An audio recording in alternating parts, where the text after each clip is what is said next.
aku beli baju brand luar nih, A gitu, harganya 5 juta misal. Aku lihat nih, ini apa ya yang bikin baju ini kok bisa rapi banget gitu. Nah aku lihat nih, oh ternyata kayak gini, oh ternyata jahitannya kayak gini dia tekniknya. Kayak gitu, kita harus pelajari itu gitu. Maksudnya kita tuh harus set target, itu jangan melihat brand yang biasa aja gitu, harus yang bagus banget gitu. Kita harus, oh aku juga harus bisa bikin yang kayak gini, kayak gitu. Pernah nih bikin baju yang harganya semeternya itu 80.000. Wow. Dan kita jualnya tuh nggak yang mahal banget. Karena apa? Karena emang itu tadi balik lagi kayak nggak mau yang cuan terlalu fantastis gitu. Kayak emang mesti gimana ya? Pengennya customer puas dulu gitu loh.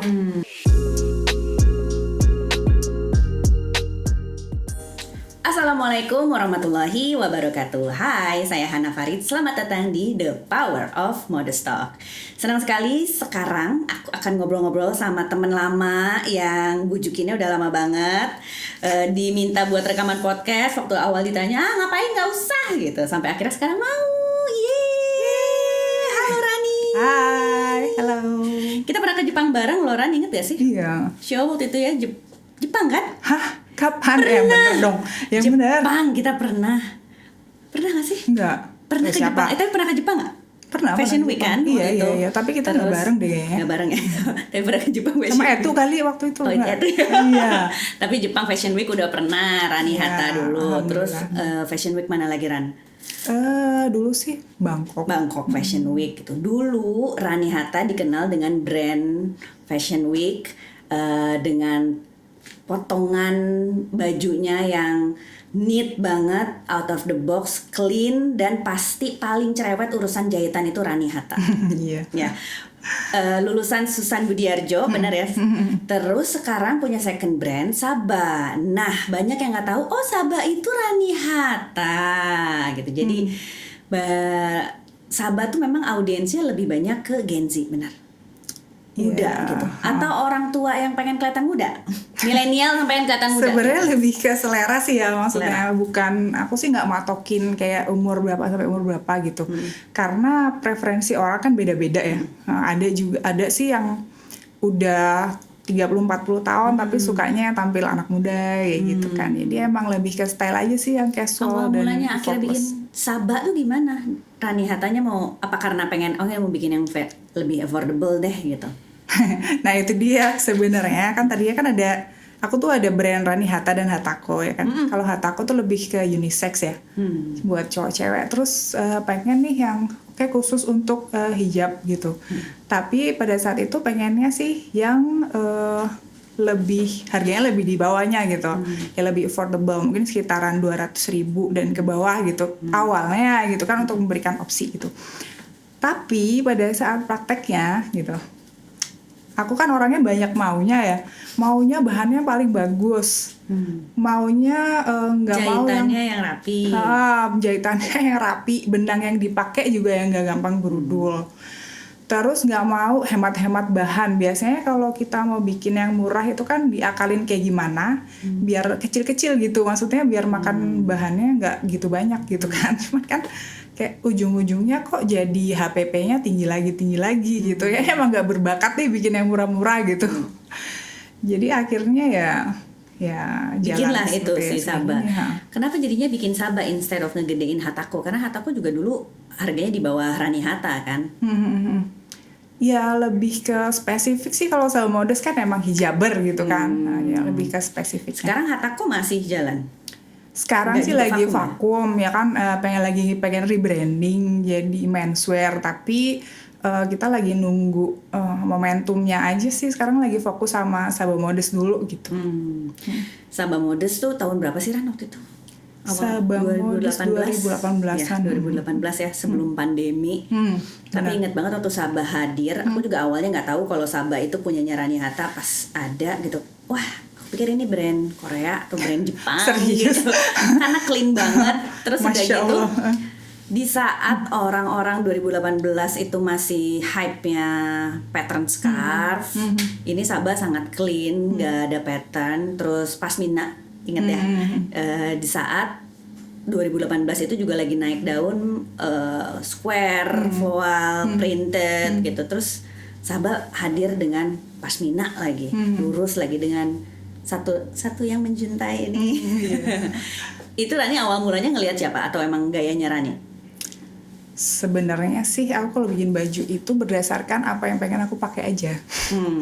Jadi kayak aku lagi butuh apa ya sekarang gitu, kayaknya pasmina deh.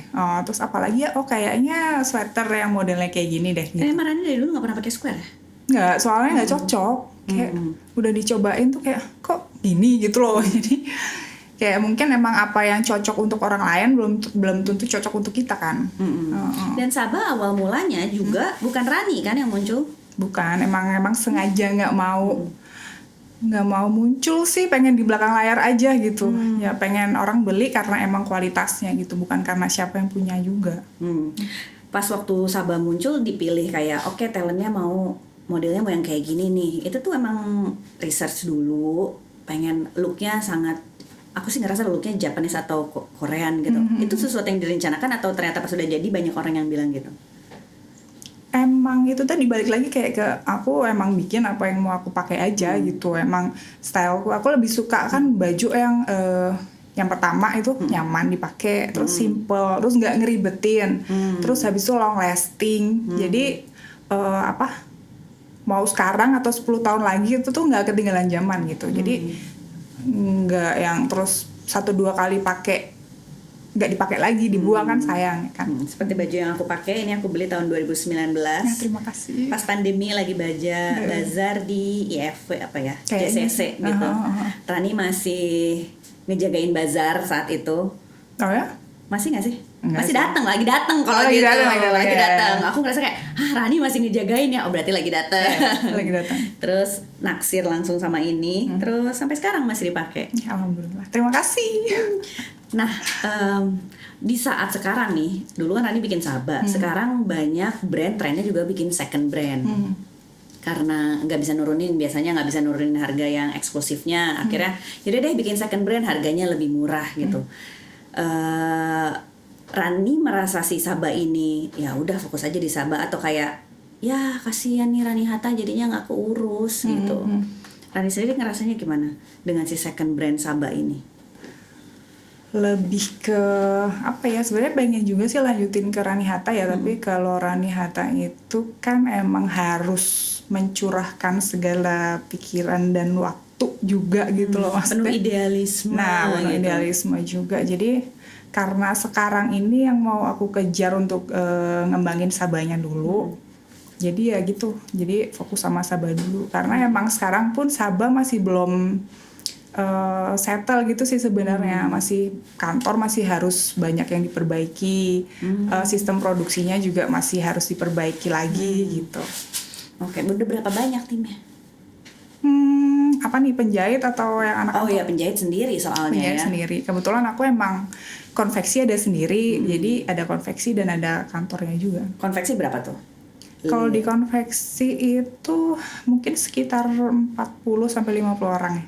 Wow, tukang potong, tukang jahit, nge-steam, finishing. Oke, itu ada 40. Dan yang di tim di kantornya sendiri? Pastinya sih aku nggak hafal, cuman kayaknya sekitar 15-20 orang lah ya.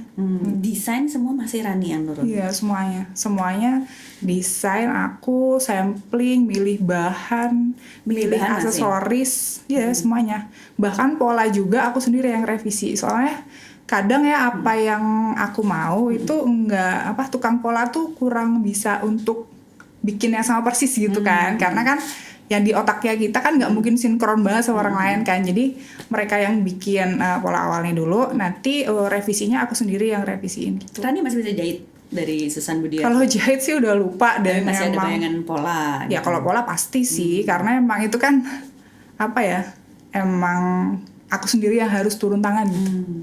Karena kebanyakan brand-brand yang seangkatannya Rani tuh udah sekolah, tapi sebenarnya yang ngedesain tuh udah ada timnya. Jadi desainer tuh udah nggak turun langsung, tapi Rani masih turun langsung ya. Iya. Mood board segala masih turun. Iya, jadi kayak emang ada yang ngerjain. Misal nih, kalau aku pengennya kayak gini. Misalkan sih kalau bikin mood board untuk yang profesional misalkan kayak mau fashion week atau apa gitu yang butuh mood board profesional, aku kayak sediain kasarnya aja, nanti ada timku yang bikin gitu. Cuman kayak ide awalnya dan image awalnya dari aku semua. Segala mood board, tone and manner-nya semua dari Rani gitu. Akan selalu berwarna hitam, putih dan abu, warna-warna Nggak juga sih. paling terang dan cerah warna yang pernah dikeluarin Sabah apa? Apa sih ya? Gak ada. Kan pasti hitam putih Ya, kan? hitam putih coklat gitu, Biru. warna-warna yang gampang mix and Marun match sebenarnya. aku pernah beli marun. Ya. Marun pun emang aku milih tone-nya tuh yang gampang buat mix and match sama semuanya gitu, yang nggak susah gitu kan, dan cocok sama skin tone orang Indonesia. Kalau dari kan knit, potongannya tuh selalu knit dan si modelnya tuh selalu rapih gitu ya berdirinya gitu.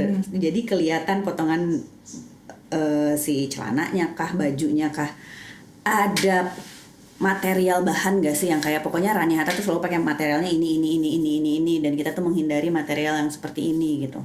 Mungkin untuk bahannya sih lebih yang ke structured ya, nggak terlalu nempel di badan. Soalnya jujur juga kan kita kan modest ya, nggak mungkin dong pakai baju yang terlalu ngepas, atau kalau nggak kan banyak juga tuh bahan-bahan yang tebal tapi begitu kena badan kita jadinya ngecap gitu. Nah aku menghindari tuh bahan-bahan kayak gitu. Jadi Berarti silk udah pasti enggak? nggak sih, nggak. Silk enggak, terus apa ya, bahan-bahan yang tipis nerawang. Nah, tapi kalau kayak chiffon sih emang pakai. Dan misalkan aku bikin belum pernah juga sih bikin dress. Tapi ada rencana sih mau bikin celana dari chiffon. Nah itu tuh pasti liningnya yang structured gitu. Jadi dia nggak nempel langsung ke badan gitu. Si structured itu berarti ya kata kuncinya ya gitu. Si dari baju dan celananya gitu. Ada material ini nggak sih jagoan gitu? Pasti materialnya ini nih gitu. Secara spesifik sih nggak ada ya. Nggak ada, bukan kayak apa sih itu namanya? Bukan katun, apa namanya yang suka dipakai bahan daur ulang? Apa tuh? Duh, lupa lagi namanya. Tencel atau apa? Oh, tencel pakai juga? Enggak sih, Tencel belum. pakai. Pengen, cuman masih belum Kanvas, kayak kanvas gitu loh. Kanvas. Kayak kanvas tapi lebih tipis. Materialnya apa sih, lupa lagi. Coba aku sebutin. Kalau ini kayak gini tuh materialnya apa nih? Kalau ini polyester. Jadi aku Ya, tuh enggak, yang dipakai Marani. ini heavy jersey. Heavy jersey dia tuh cotton combat. Cotton combat. Cotton oke. combat, tapi dia tuh benangnya gede 20S, jadi agak tebal gitu. Jadi kalau benang sama jahitan ya, misalnya nih kasih lihat ini. Ini kan sebenarnya nggak perlu ada ini lagi. Ini pasti karena kebutuhan. Oh ini kan gunanya buat biar tangannya Ada tuh tangannya agak volume gitu kan gitu. Terus jahitannya juga ini juga sangat spesifik. Ada apa sih nih istilahnya? tindisannya. Nah sebenarnya tuh lebih balik ke technical ya kalau kayak gini. Misal nih kayak jahitan ini nggak ada. Jadi kan di belakangnya ada kampuh ya. Nah kampuhnya nih akan nendang ke kulit tuh. Jadi kayak gimana sih, kayak kurang rapi gitu loh. Dan nanti feelingnya juga kurang nyaman dipakainya gitu. Nah knowledge ini nggak mungkin didapetin dari orang yang nggak sekolah. Oh ya. Nah ini pasti sesuatu yang Rani tuh kalau ngedesain kayak kok pikiran ya, pasti orang ini ngerti jahit gitu. Kayak gini nih. Ini kan kalau misalnya yang nggak ada background ngerti desain ya udah aja gini kan, jahit aja. Tapi Rani milih Dipecah. ini apa sih istilahnya? Aku nggak ada background.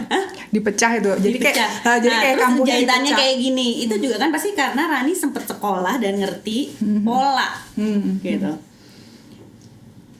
Terus ini kayak pengen tahu bocorannya. Dari setiap Sabah pasti ada identik gitu-gitunya tuh.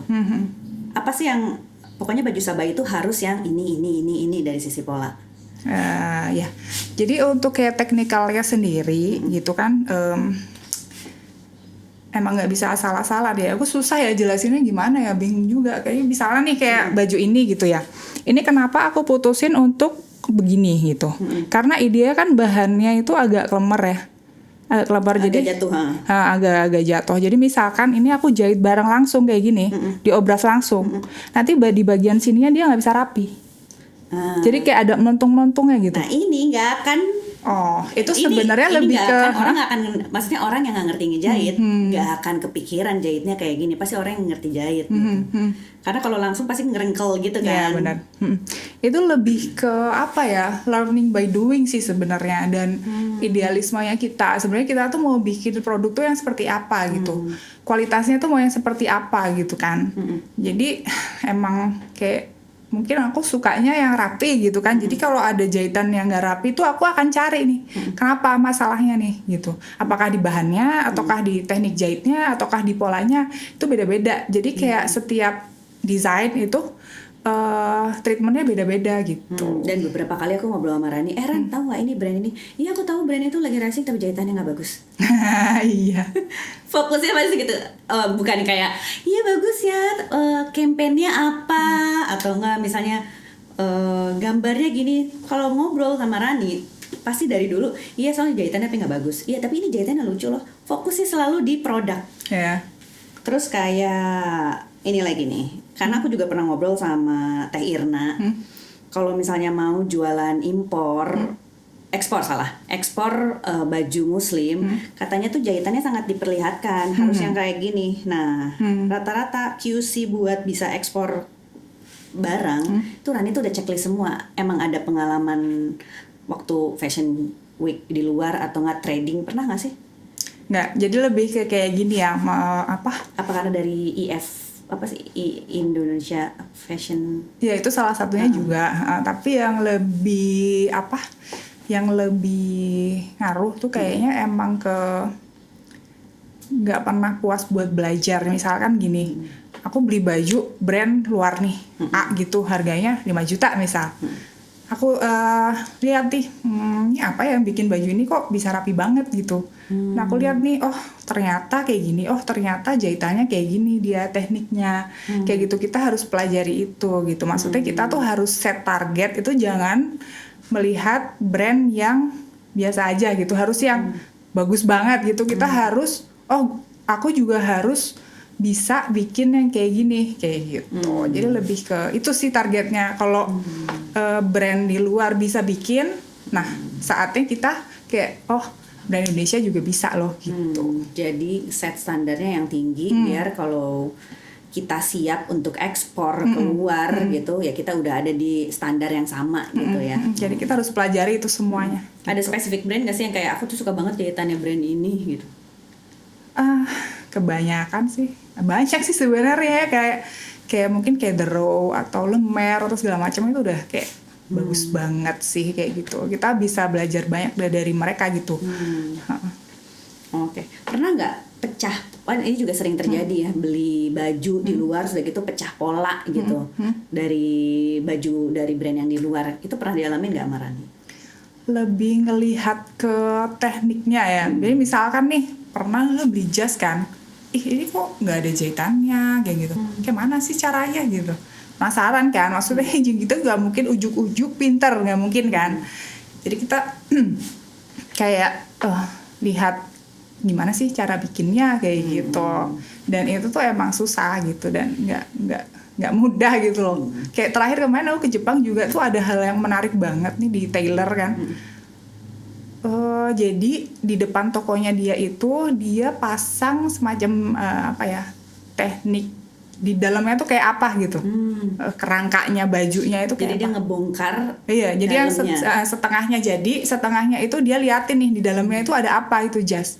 Gitu. Jadi jas kan bisa rapi banget gitu. Oh, ternyata tuh layer-layernya beda-beda. Jadi ada layer yang ini nih di sini, tempel yang ini di sini. Jadi interliningnya tuh beda-beda semua gitu. Jadi kayak jadi ternyata kayak gini gitu. Jadi emang kita harus sering-sering research sih sebenarnya ya.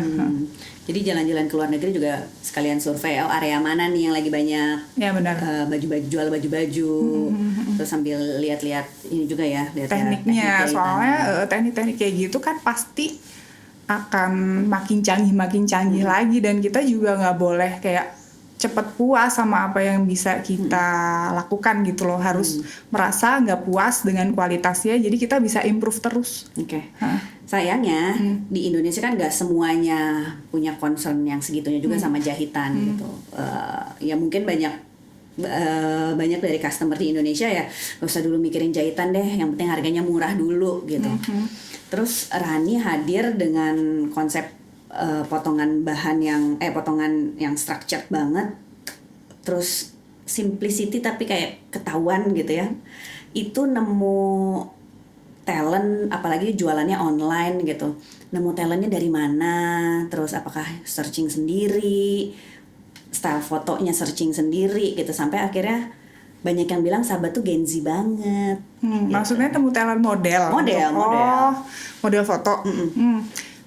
Jadi kalau Sabah Modest dulu awalnya emang pakai model agency gitu kan. Oh, jadi emang langsung serius awalnya, nih agency ya? Ya, karena kan emang Sabah kan bukan first brandnya aku ya, jadi udah bisa dibilang udah ada beberapa pengalaman lah gitu kan. Jadi udah kenal juga sama orang-orang agency model gitu kan, dan sistem photoshoot kayak gimana ya kurang lebih udah tahu gitu. Jadi kalau dari Sabah Modest sih pertamanya emang pakai model profesional, pakai model agency. Nah, awal mulanya ya, cuman lama-lama dulu kebanyakan pakai bule sih banyak, cuman lama-lama kayak kayaknya kalau Sabah Modest nih enakan pakai yang Indonesia banget nih, maksudnya postur tubuhnya juga nggak yang tinggi banget kayak bule-bule gitu kan, 180 178 gitu. Mungkin akan lebih relate nih gitu kalau modelnya juga dari yang mewakili customer gitu. Itu setelah berapa lama tuh? Itu setelah berapa lama ya? Setahunan lah ya. Setahun ya? Setahunan. Terus akhirnya pakai talent lokal. Ya, jadi itu kayak open audisi sih sebenarnya. Oh iya? Ya, we are looking for model gitu-gitu. Jadi kayak full time di kantor gitu. Karena banyak juga yang menjadikan talentnya Sabah itu referensi untuk banyak brand. Oh ya, alhamdulillah ya. Karena mungkin udah tahu angle-nya, cara fotonya, berdirinya gitu. Nah, banyak yang bertanya-tanya, Sabah tuh nemu talent dari mana sih gitu? Ya lebih ke itu audisi. Dan itu aku juga turun langsung, maksudnya aku sering-sering kasih mereka referensi nih, posenya yang kayak gini, terus style fotonya yang kayak gini, jangan terlalu begini begitu. Nah, kayak gitu awal-awalnya kan emang aku banyak kasih masukan, tapi beberapa bulan jalan ya udah pintar aja sendiri gitu. Oke. Terus kalau sekarang juga kan trennya content creator lah, influencer, endorsement gitu. Setiap bulan ada tuh kerjasama dengan creator. Iya pasti dong. Jadi kayak di Sabah sendiri sih kita punya ada beberapa influencer tetap ya. Yang udah kita anggap jadi keluarga sendiri gitu, dan emang stylenya kan kita pilih yang sesuai dengan brand DNA-nya juga, dari mereka mix and match, dari posenya, dari estetiknya gitu, semuanya kita pilih yang sesuai dengan brand DNA-nya Sabah Modest gitu. Ada yang pernah ngelamar gitu nggak sih? Aku mau dong dapat produk gratis dari Sabah, nggak apa-apa? Beberapa, jadi kayak emang banyak yang nge-DM ngajakin collab gitu kan, terus kita ngelihat kalau misalkan dia bagus, kenapa nggak kita support gitu. Jadi emang sama-sama mungkin simbiosis mutualisme ya gitu. Jadi dia suka, kita juga suka sama hasil fotonya. Jadi yang mau jadi talentnya Sabah langsung DM aja Instagramnya. Yeah. Kalau timelinenya bagus, karena biasanya yang jadi talent-talentnya Sabah, ya ampun estetik banget loh. Masya Allah. Foto-fotonya, bahkan talent-talent yang pakai baju Sabah. Jadi kesannya, pokoknya orang yang pakai baju Sabah tuh anaknya estetik. Iya. Kebetulan aja, mungkin juga karena apa ya, mungkin di Instagramnya Sabah begini, jadi yang muncul di FYP-nya Sabah tuh yang setipe gitu. Jadi kita nggak kesulitan juga nyari talent-talent itu gitu. Banyaknya customer dari mana sih? Jakarta, luar Jakarta? Jakarta tetap paling banyak. Jakarta ya. Karena kan katanya tren di Makassar, di Sumatera, senangnya kan pattern yang harus kelihatan gitu, di saat Sabah sangat polos gitu. Sempet ada ketakutan nggak ada nih marketnya nih, orang sekarang pengen yang pattern terus monogram yang logonya besar gitu. Nggak sih, nggak ada. Jadi emang awal mulanya itu kan nggak apa ya, Sabah Modest nggak langsung jeder gede gitu, langsung jeder gede omsetnya ratusan juta, enggak. Kita tuh dikit pertamanya omsetnya gitu. Mungkin karena emang ya mulai dari awal juga kan Sabah Modest ya, jadi emang dari situ kita pertahanin kualitasnya gimana, stylenya kayak gimana, brand DNA-nya kayak gimana, kita pertahanin terus. Kita nggak yang pengen ngelihat kanan kiri, oh ini lagi bikin apa print kita ikut, ini bikin apa raffle kita ikut gitu. Nggak, karena emang orang seleranya beda-beda kan, dan mungkin banyak orang juga yang seleranya sama dengan Sabah Modest belum tahu nih Sabah Modest. Nah akhirnya mungkin dari the power of apa ya, mulut ke mulut kayaknya ya, Sabah Modest sih enak deh, bahannya nyaman deh, terus modelnya simple, long lasting, terus mungkin kasih rekomendasi ke temennya, terus makin banyak, dan sekarang kita lihat ya alhamdulillah makin banyak yang suka dengan stylenya Sabah Modest gitu. Kalau ngelihat ke belakang lagi, momentum Sabah Modest akhirnya, wah ini nih penjualan naik gara-gara dipakai sama dia, gara-gara posting ini, gara-gara itu. Ada nggak sih momen-momen tertentu yang misalnya dipakai sama siapa gitu, influencernya siapa, atau nggak Sabah Modest tuh ini banget gitu? Kalau untuk Sabah Modest sendiri sih kita nggak pernah yang dari begini langsung begini tuh nggak pernah. Jadi emang slowly but sure Iya, gitu. kita lebih pengennya kayak gitu. Emang pengennya kayak gitu.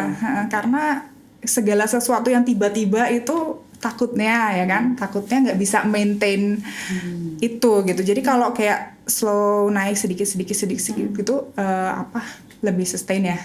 Tapi ada nggak sih kayak tutut gitu? Influencer siapa influencer? Maksudnya? Yang andalan nih kalau misalnya agak turun, oke pakai ini nih, ini bakalan cut gitu naik gitu. Siapa ya? Aku juga bingung sih. Sebenarnya Nisa Kuki, Helmi Nursifa ya nggak? Rani masih ngurus ini nggak sih, masih ngurus influencer ya, atau ada tim yang ngurusin? Ada tim sih sebenarnya, cuman kalau kayak mereka sih kayak teman-teman aja sih sebenarnya gitu. Ya biasanya itu kan Nisa Kuki ya nggak? Nisa Kuki, Helmi ya. Terus siapa lagi? Karina Kami. Pasti. Tadi dia apalnya Karina aja. Selalu ngeliat Karina di Sabah. Iya. Terus ya itu yang foto-fotonya estetik. Anggi. Ya. Anggi. Tapi kalau dia emang influencer tetap, karena emang kayak sesuai gitu loh. Stylenya sama gitu ya. Stylenya, brand DNA-nya Sabah nih masuk banget nih sama dia. Siapa lagi yang Sabah banget? Kalau kita sendiri itu influencer tetapnya ada Nindi AYG, terus ada Karina Kamil, pasti of course ya kan, terus Denny Sarani, Denny Sarani, terus Anggi ya kan, terus Rahmi APR. Oke. Iya. Iya betul benar gayanya. Ya, terus Sama yang banget. barusan banget gabung sama kita tuh ada Kika. Kayak dia bagus banget sih kalau bikin konten, semuanya bagus banget. Collab sama Dwi Handa? Iya, soalnya emang aku temenan kan sama dia, terus kayak lucu juga nih kita kalau bikin koleksi gitu. Udah belum sih? Udah kan? Udah hampir sold out malah. Oh udah sold out. Ya Dwi Handa lagi ya. Iya. Terus udah gitu, collab kayaknya juga jarang-jarang kan? Jarang-jarang sih. Jadi ini kemarin tiba-tiba sama Dwi Handa gitu. Karena emang temen aja gitu loh. Berarti itu kalian pikir-pikir mirip ya? Oh ya? Iya nggak sih? Iya, hai Dwi. Kembar. Terus sama collab sebelum sama Uwi pernah sama siapa lagi? Sama Datu. Datu juga Sabah Iya, banget. iya benar. Iya karena emang temen sih sebenarnya. Karena collab gitu aja, nggak pernah kayak collab secara profesional yang gimana gitu, nggak pernah. Makanya kayak kadang ditawarin collab terus kayak secara profesional gitu, kadang takut juga gitu. Takut sama apanya? Takut sama stylenya yang akan berubah, atau takut sama orderannya tambah banyak? Ya juga sih, cuman kayak ya kurang paham juga kan, takut kenapa gitu. Jadi emang belum siap aja untuk collab sama brand-brand lain, pelan-pelan aja gitu. Yang teman-teman aja dulu gitu. Teman-teman dulu. Iya. Tiap tahun ikutan, kemarin Sabah ikutan kan Fashion Week. Apakah memang buat audiensnya Sabah Fashion Week itu jalan yang pas gitu, yang sesuai buat branding? Kan banyak brand juga yang aku nggak pernah mau tuh Fashion Week, aku perbanyak reseller aja gitu. Gitu. Sebenarnya kalau Sabah ikut Jakarta Fashion Week juga karena kan emang udah rekanan dari lama ya sama JFW kan, mulai dari yang Rani Hatta Indonesia Fashion Forward gitu. Terus yang ada dulu JFW punya toko di Sensi itu kan Fashion Link. Fashion Link. Nah itu Rani Hatta juga ada di situ, Hatako ada juga di situ. Pas kebetulan aku punya brand baru namanya Sabah Modest, aku coba tawarin ke mereka kan, mau nggak gini aku ada brand baru yang buat khusus hijaber gini-gini. Dan mereka suka gitu, positif tanggapannya dan yuk. Ternyata pas dijual di Fashion Link tanggapannya bagus banget. Makanya kayak pada saat ada Jakarta Fashion Week ditawarin slot fashion show bareng sama Fashion Link dan bajunya eksklusif dijual di Fashion Link pada saat event JFW itu. Oke. Jadi memang paling pas itu Fashion Week ya, instead of misalnya live TikTok atau strategi reseller gitu. Fashion Week itu masih jalannya Sabah. Convert gak sih ke sales itu? Convert banget sih kalau yang Fashion Link ya, karena kan itu kan Sabah Modest di Fashion Link itu kan see now buy now ya. Biasanya kalau kayak Fashion Week itu fashion show dulu, nanti produknya dijualnya mungkin kayak 3 bulan, 4 bulan ke depan baru ada gitu. Tapi kalau kayak Sabah Modest kan see now buy now. Jadi pada saat orang lihat fashion show, bajunya lucu, lu langsung turun ke bawah langsung belanja gitu. Dan harganya di range harga berapa? Kalau yang koleksi JFW sama aja kayak itu sama aja? biasanya. Jadi 300 sampai 600 lah ya? Sekarang sih ada yang sampai 1 juta gitu. Biasanya 1 juta apaan? Set sih biasanya. Udah kayak atas bawah gitu. Oke, blazer masih? Blazer masih, cuman nggak terlalu banyak itemsnya. Paling gampang jualan di Sabah tuh apa sih? Celana kah? Karena aku lebih banyak punya celananya Sabah dibandingin atas. Oh ya? Tapi sebenarnya item bestsellernya kita tuh skirt sebenarnya. Skirt. Iya benar. Skirt yang nggak terlalu panjang tuh pakai kayak kaos kaki, pakai skirt. Iya. Jadi dari awalnya tuh sebenarnya kayak si Sunray skirt ini itu tuh produk Rani Hatta awalnya tahun 2016. Udah lama banget itu sebenarnya. Nah, pada saat itu udah ganti nama berapa kali gitu kan, sebenarnya itemnya itu aja, maksudnya rok dengan bahan itu kan yang menurut aku bahan itu bagus banget karena pleatsnya tuh awet, jadi nggak perlu disetrika, nggak perlu apa, bisa masuk ke mesin cuci, dia nggak akan hilang pleatsnya gitu. Nah jadi terus kayak di Hatako ada juga tapi versi lebih pendeknya, terus di Sabah ada juga tapi versi panjangnya kayak gitu. Jadi ya awal mulanya dari situ sih best itemnya. Cuman kalau sekarang dress juga gampang, atasnya juga gampang, tergantung sebenarnya bukan masalah itemnya apa, cuman modelnya kayak gimana gitu sih sebenarnya. Lebih suka yang simple dan gampang mix and match gitu. Misal kayak t-shirt gitu cepet banget karena mungkin emang gampang kali ya untuk mix and match, terus kayak simple dan nggak panas juga gitu. Average basketnya customer Sabah itu beli berapa baju sih? 1, 2, 3 atau?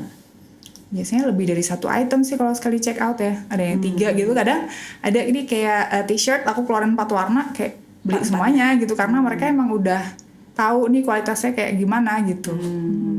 Emang kalau mentingin kualitas dan produk ya udah pelan-pelan jadi word of mouth aja gitu ya. Iya kayak gitu. Si rok pleats itu tuh beli kainnya terus di pleats sendiri kan.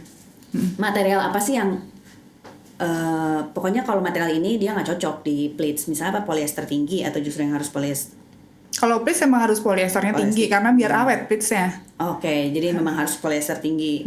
Terus ada pantangan-pantangan lagi nggak untuk pleats? Karena pleats itu dari tahun ke tahun kayaknya tren terus ya. Emang sih. Mau rok, mau terus kemarin seperti di belakang ada pleats tuh, semua jaket di belakangnya ada pleatsnya gitu. Material apa sih yang paling cocok buat di pleats atau apapun asal polyester? Iya sih, yang penting polyester dan emang harus tes dulu. Kalau kayak aku nggak bisa kayak asal-asalan beli bahan banyak langsung pleats gitu. Misalnya aku ada desain nih pleats gitu dengan bahan ini, ya aku sampling dulu satu. Misalkan bahan ini tuh di pleats gimana? Soalnya kadang ada bahan juga yang begitu di pleats gampang gosong gitu. Oke, istilahnya gitu ya, gampang gosong. Jadi gampang gosong tuh emang hitam gitu. Iya, dan mengkilap jadinya juga. Oh, mengkilap. Mengkilap bisa macam-macam sih. Kalau kesalahan pleats tuh bisa jadi bolong gitu, atau dia mengkilap, atau dia keriting jadinya. Jadi karena apa sih, kepanasan si bahan ini, jadinya dia kayak nyusut, kayak gimana sih, keriting aja gitu. Kalau yang gampang hilang pleatsnya itu karena apa? Karena mungkin Katun itu gampang hilang pleatsnya, jadi dia nggak bisa hold pleatsnya itu karena memang dia serat alam ya. Jadi serat alam tuh emang kalau di pleats tidak setahan polyester. Kalau polyester kan emang karena dia ya poly gitu kan, mau di pleats juga gampang gitu. Satu lagi bahan scuba itu juga sering, iya nggak sih? Iya, karena scuba kan polyester, jadi kan komposisinya si scuba ini adalah 100% polyester gitu, nggak ada campuran yang lain. Oke, ini laki-laki nih yang ngeliatnya kayak aku nggak ngerti ini material apa nih, tapi buat cewek dan yang seneng kain kayak yang belanja kain itu kayak belanja make up gitu ya buat cewek gitu ya, kayak ih materialnya terus pegang-pegangnya gitu. Iya. Kalau aku sih kalau belanja kain aku remes dulu. Oh gitu caranya, remes ngecek apa tuh kusutnya. Kadar kusutnya. Iya, soalnya aku nggak gitu suka kalau baju itu yang kusut gitu kan. Karena menurut aku kayak lumayan ngeribetin sih, maksudnya kayak dari perawatannya juga kan susah ya. Ya karena kalian kan pengennya yang structured gitu, kalau kusut jadinya yang gak bagus gitu. Iya, kecuali sengaja dikusutin kayak crinkle gitu, itu beda cerita lagi. Yes. Tadi endorsement gak terlalu banyak, tapi ada kayak Muse tetap lah ya tiap bulan. Kalau ads sering gak sih Sabah ads? Coba mana nih yang suka bikin ads-nya Sabah? Ada berarti ya, masih ads ya. Jadi marketingnya yang masih dijalankan adalah ads. Tapi sebenarnya ads kita juga jarang-jarang on off sih, tergantung moodnya yang bikin ads aja. Instagram, live dijalanin nggak? Live ya. Live di Shopee, TikTok, dua-duanya. Oh iya. Shopee, TikTok. Tapi live nggak? Siapa aku? Enggak pernah. Beneran nggak pernah. Sekalipun aku belum pernah ikutan live di Shopee. Platform manapun. Pernah deh dulu waktu ini ngumumin pemenang giveaway aja. Apa waktu itu hadiahnya? Apa macem-macem sih, kita dulu pernah ada voucher belanja. Jadi bukan giveaway sih, lebih kita ke apresiasi kepada loyal customer. Jadi siapa aja yang beli Sabah gitu kan, kayak kita undi gitu, salah satu tuh dapat grand prize gitu. Yang mana adalah? Udah lupa juga orangnya. Bukan. Grand prize-nya apa? Umroh. Amin. Ya kan? Dulu pernah sih kayak gelang emas kayak 10 gram atau voucher belanja 5 juta yang kayak gitu-gitu aja. Jadi kayak apresiasi untuk customer sebenarnya. Oke, jadi ya strategi marketingnya tadi ads masih ada sedikit-sedikit karena kan kolaborasi nggak banyak. Terus endorsement juga nggak banyak ya. Malah adanya Muse bulanan gitu. Terus word of mouth, live. Terus satu lagi yang sekarang juga lagi tren marketing, community. Apalagi ini mau Ramadan, semua bikin community gathering, loyal customer, atau bikin konten bareng-bareng sama customer gitu. Ada ke arah sana juga? Enggak sih. Community? Enggak ada yang ngurusin. Karena Raninya nggak suka tampil sih. Ini aja dia ngajak kesini susah banget. Aku tuh kalau kayak sama customer tuh kayak lebih di belakang layar aja. Kita kayak ngobrol juga di DM-an di Instagram. Tapi ngobrol kayak gitu. kan sama customer? Iya, kadang-kadang. Ngobrol cuma nggak ketemuan aja gitu? Ya, kadang kayak kayak teman aja. Misalkan kayak komen di Instagram apa gitu, akhirnya jadi kayak iya gitu ya. Kayak teman aja.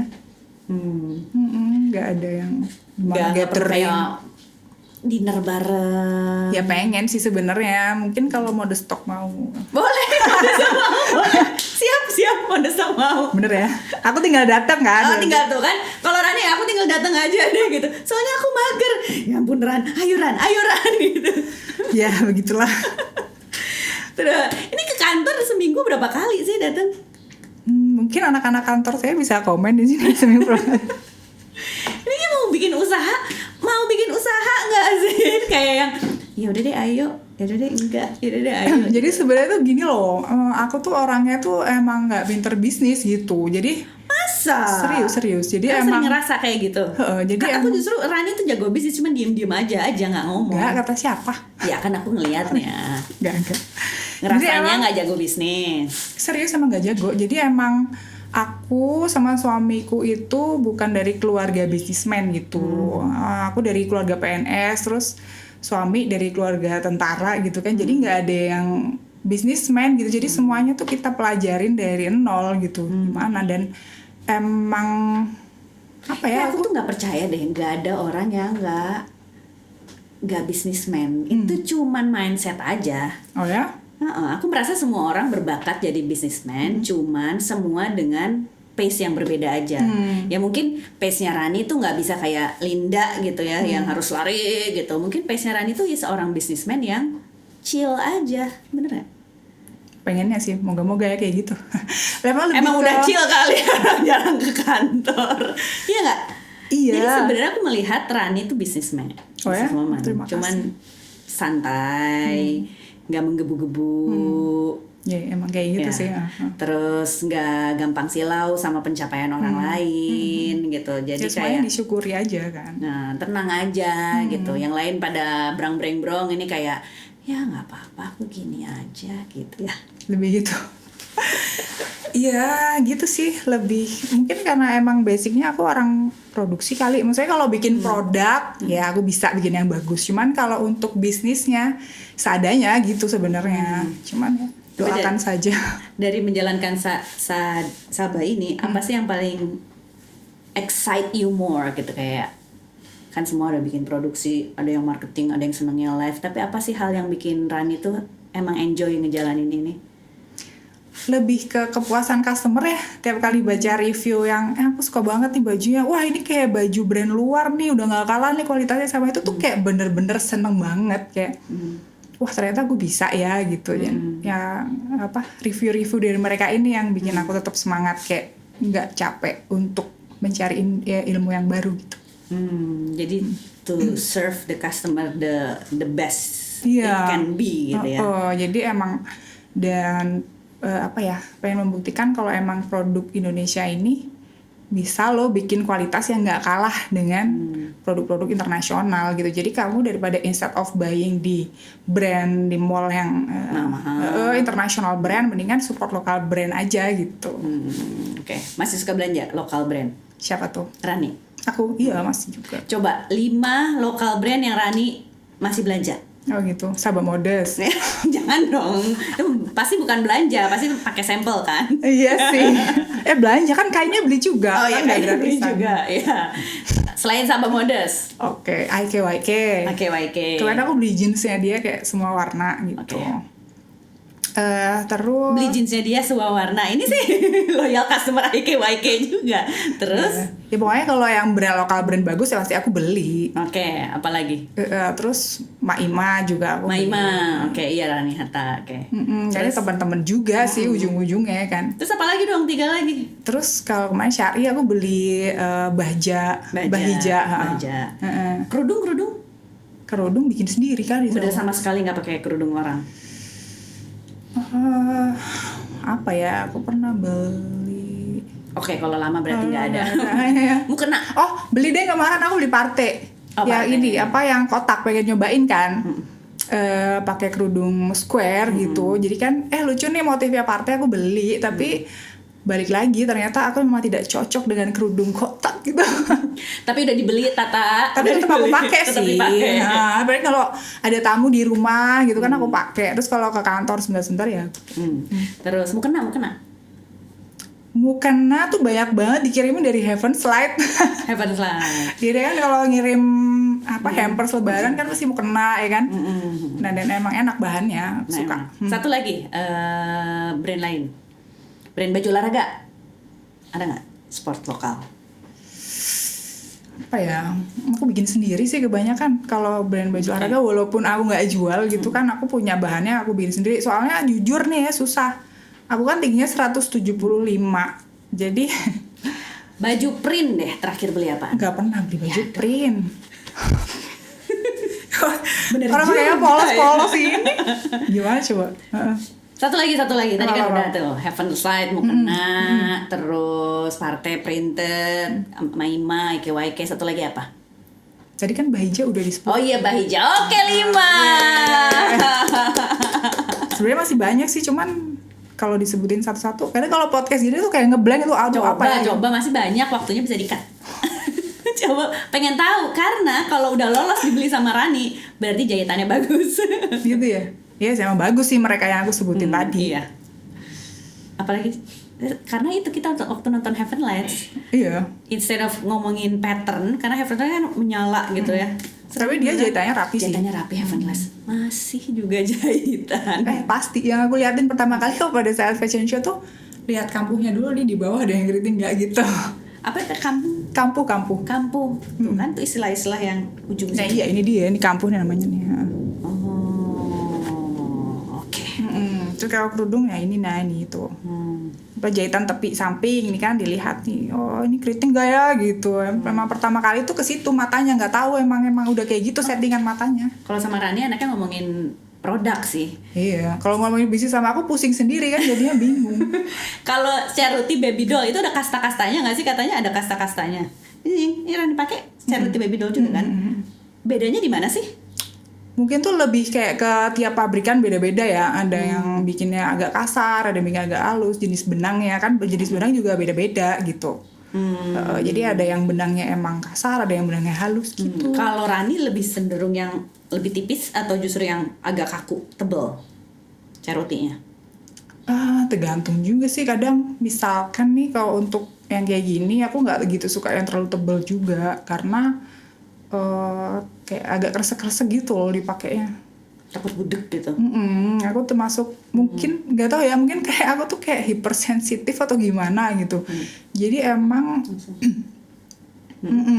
jadi emang kayak kalau kata suamiku sih kayak kamu banyak maunya gitu, maksudnya kerudungnya maunya yang ringan, maunya yang nggak bikin budek, maunya yang ketiup angin topan dan badai nggak kemana-mana gitu, nggak mau yang benerin dikit-dikit benerin gitu. Jadi pakai emang ceput gak sih Rani? pakai. Bahan daleman kalau gitu, bahan daleman pasti jersey. Aku nggak suka kalau pakai bahan jersey dalemannya, soalnya panas. Jadi apa? Knit?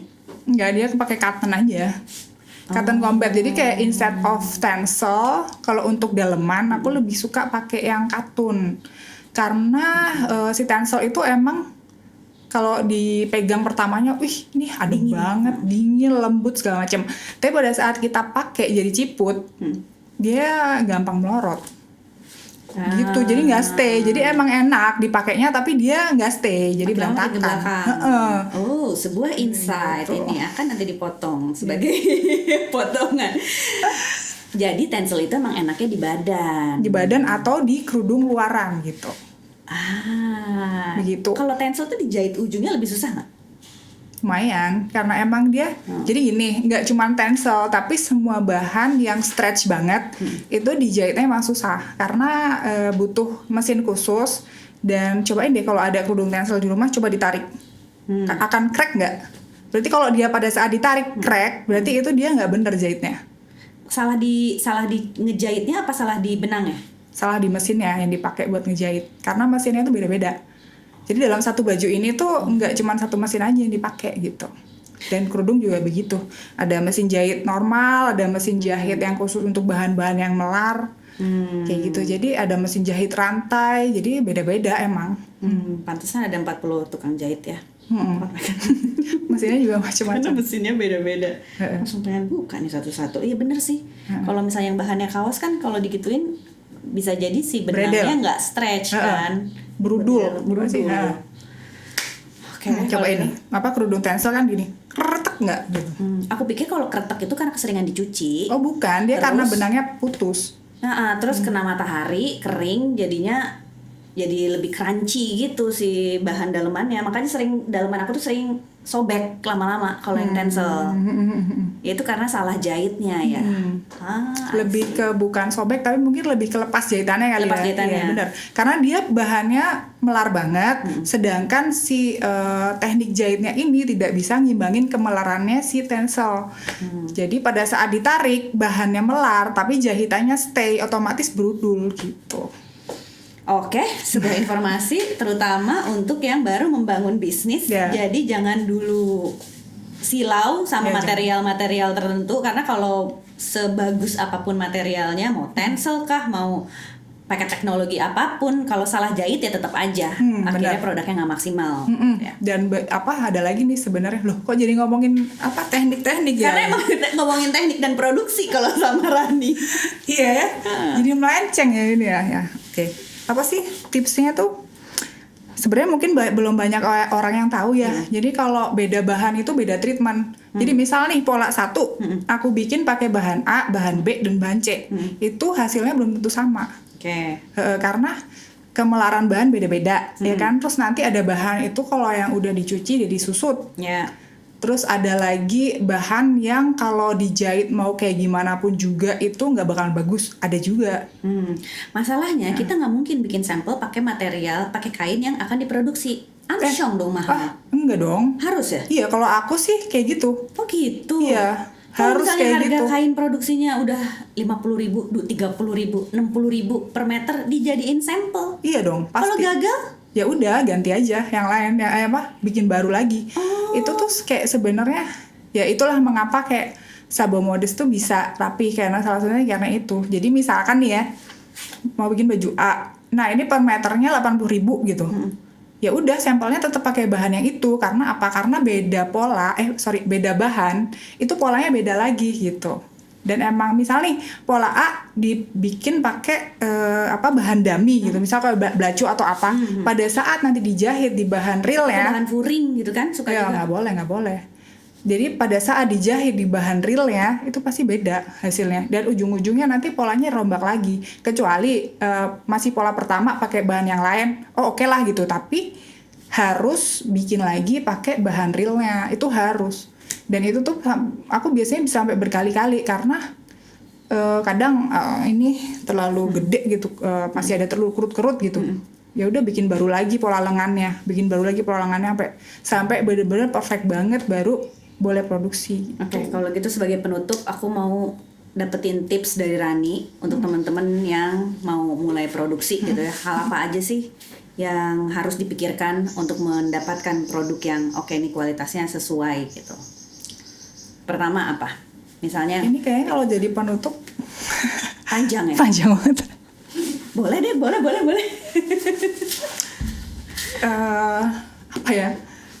Lebih ke harus melek kualitas dulu. Karena kan kita targetnya pengen bersaing dengan luar ya kan. Gak pengen dong kita kualitasnya Sampai dari situ, ketinggalan. pertama melek kualitas. Ya, pertama harus melek kualitas dulu. Jadi kita harus jangan capek-capek belajar, jangan mengharapkan tiba-tiba langsung cuan gede tuh jangan gitu. Jadi emang kita harus tahu product knowledge, gimana cara bikin produk yang bagus. Itu sebenarnya learning by doing sih. Jangan kayak tiba-tiba pengen instan langsung. Gitu. Oke, satu nih. Terus lagi, misalnya dalam pemilihan kain. Dalam pemilihan kain. Kalau aku ya, mungkin aku bukan seseorang yang tepat untuk ngasih wejangan kali ya. Mungkin aku menceritakan pengalamanku aja gitu. Jadi kalau aku milih kain, aku akan beli dulu misalkan kayak 2 meter gitu, dijahit dengan pola yang ini apakah cocok gitu. Kalau nggak cocok, ya cari sampai nemu gitu kain yang cocok. Emang harus rajin dan niat gitu. Jadi jangan langsung beli banyak. Iya, jangan. Jadi kayak 2 meter dulu sampling. Nggak bisa sih misalkan nih kayak mau order ke pabrik gitu. Ini ada sampelnya nggak? Aku harus jahit dulu nih kayak misal 2 meter. Kalau nggak ada, aku nggak bisa ngambil, aku nggak berani gambling gitu. Takutnya si kain ini setelah dijahit kurang bagus gitu. Jadi emang harus sampling dulu. Ketiga, dalam menjahit atau pola apa tuh wejangannya? Paling nggak kita ngerti basicnya. Basic ilmu jahit itu kita tahu dari mana. Nggak harus dari sekolah formal. Sekarang kan udah banyak nih, ada YouTube, ada apapun dari mana aja udah bisa gitu. Asalkan kita niat untuk cari ilmunya. Begitu. Dan lebih ke mungkin ngeliat ya, apa sih brand yang menurut dia bagus gitu, menurut kalian bagus. Brand apa dilihat gitu, oh jahitannya begini, oh ini tekniknya begini gitu, harus jeli matanya gitu. Jeli matanya dalam sisi jahitan. Terus keempat, dalam proses foto. Nah, foto juga kita harus bisa tahu nih pada saat photoshoot si baju A ini lebih cocok si model ini posenya gimana gitu. Jadi misalkan jangan terus tiba-tiba yang terlalu heboh atau apa mengkerut gitu juga kan. Dan kalau mau foto harus disetrika yang rapi. Begitu. Jadi kalau bajunya lecek otomatis jadi nggak menarik kan. Nah, jadi emang kalau sebelum foto tuh harus bener-bener disetrika dulu yang rapih bajunya. Oke. Terakhir yang dari tadi belum dibahas sebenarnya dalam menentukan harga jual. Karena ini buat brand-brand baru nih. Menurut Rani pembelajaran ujangannya untuk brand baru dalam menentukan harga jual harus misalnya marginnya jangan terlalu tipis atau Bingung juga sih, jujur kalau ngomongin soal bisnis tuh ya gitu tadi kayak jawabannya tuh pasti abu-abu deh. Gitu. kalau Jadi dari Rani pengalaman? kalau aku sendiri sih menentukan harga jual itu dari modalnya berapa gitu. Dari modalnya itu mau kalian kaliin berapa cocoknya gitu. Oke, biasanya di range berapa? 2,5 sampai 3,5, 5 sampai Kalau jujur ya Sabah ini karena emang mahal di HPP-nya, di kain. di HPP-nya, jadi aku nggak bisa jual dengan markup yang terlalu tinggi. Paling ya cuma dua kali doang.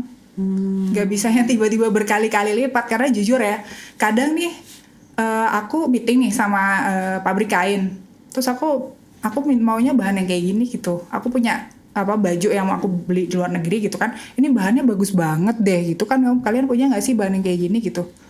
Terus kebanyakan tuh kayak oh iya ini ada tapi ini harganya mahal banget loh gitu. Berapa sih mahal banget? 60.000 katanya. Tapi menurut aku oh serius 60.000 itu masih oke kalau buat Sabah gitu. Wow. Karena pernah nih bikin baju yang harganya semeternya itu 80.000. Wow. Dan kita jualnya tuh nggak yang mahal banget. Karena apa? Karena emang itu tadi balik lagi kayak nggak mau yang cuan terlalu fantastis gitu. Kayak emang mesti gimana ya?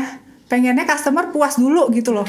Kalau tadi melihat dari awal, aku selalu patokan harga kain itu 20 di 30.000 karena biasanya segitu. Nah, itu dia. 30, Ini aku kasih bocoran ya. 40.000 per meter atau per yard. Jadi Sabah di 60 atau 80.000. Wow. Menangis orang accounting. Lebih ke bingung juga ada yang jualnya ya. Accountingnya. Dia kayak bahan yang aku pakai ini, kaos ini tuh sekilonya tuh 150.000. Sekilonya. Iya. Kalau materialnya berat ya nggak nyampe tuh berapa meter. Nah itu dia. Tapi ya emang aku usahain bagaimanapun juga aku harus pakai bahan ini biar customer puas gitu. Oke, kepuasan customer nomor 1 Benar. buat Sabah. Thank you ya Ran.